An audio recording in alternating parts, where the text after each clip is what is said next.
Only about 20% of the data that we have in the world is structured, and that's understood by the machines and the systems that we have today.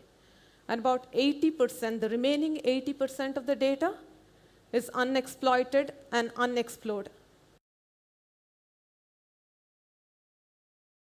The year 2006, it was a research project where it was looking at a project called Deep QA. So it was a project to unravel the mysteries around natural language and also to see how a dialoguing or a question answering system could work in the context of human communication. So at the end of it, what Watson did was to demonstrate to the world that it could do that. We looked at commercial implications by picking up industries or areas where we can transform industries significantly and deliver value. And one of the first applications that we picked out was in the area of healthcare towards changing patient outcomes and also improving the treatment options that we can offer and improving the productivity of healthcare workers. You'll see a little bit of a simulation about that use case in healthcare.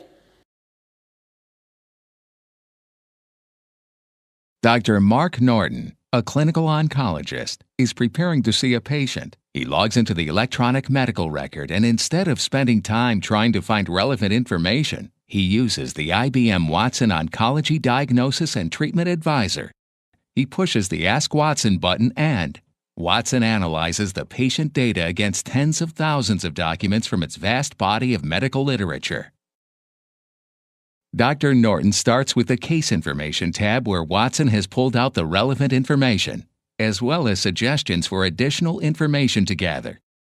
Moving to the Test Options tab, he sees tests that Watson suggests that he consider ordering. He presses the Evidence button to see the reasons why Watson suggested the first test.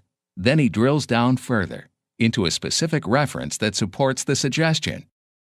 Once the results of the tests come in, Dr. Norton presses the Treatment Options tab to see a panel of suggested confidence-scored treatments.